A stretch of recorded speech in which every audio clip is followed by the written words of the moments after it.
আমার জীবনে ছোট্ট একটা গল্প বলি। একদিন আমি এমপি, সেরকম সময় আমি একটা আওয়ামী লীগের কোনো একটা অনুষ্ঠানে আমি গেছি, বিয়ে দাওয়াতে। আমার আত্মীয় বিয়ে করে, বিয়ে দাওয়াতে আমি গেছি। গিয়ে আমার সামনে দুইজন সাংবাদিক বসা, দুই তিনজন লোক বসা। তারা এমন একটা বিষয় উত্থাপন করলো, করার পরে আলোচনা করে খুব বাহবা বানিয়েছে।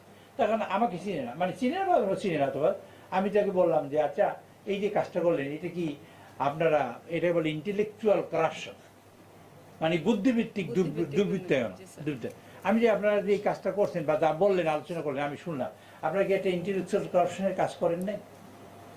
তো উনি মানে একটু আমতামতা করতে আমাকে দেখে, মানে কেউ আমাকে একজন চিনেন, হ্যাঁ আমি সব আপনার কখন আসছেন ইত্যাদি। আমি বলছি আমি আপনার পাশে টেবিলে বসে শুনছি, আপনারা যে কাজ করছেন এই কাজটা ঠিক হয়েছে আপনাদের।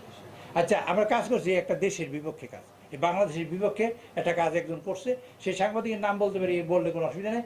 মোজাম্মেল বাবু এখন জেলে আছে বর্তমানে। সেই মোজাম্মেল বাবু কথার উত্থাপন করেছিল। আমি ওই সেদিন থেকে তার নাম শুনেছি। আমি তার কার্ড নিচ্ছি, আপনি করেন কীভাবে? তা আমি সাংবাদিকতা করি। যে আপনি সাংবাদিক একটা কার্ড দেন তো, আমি এমপি, আমার কাজে লাগবে আপনার দিয়ে ভালো কাজ করার দেশে এইসব নিয়ে। তখন থেকে আমি তাকে চিনি।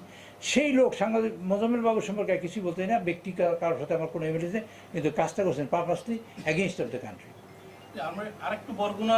যে সেই কারণে সাংবাদিক ভাইদের বলি, পারপাসলি মুভ না করে দেশের প্রশ্নে মুভ করবেন।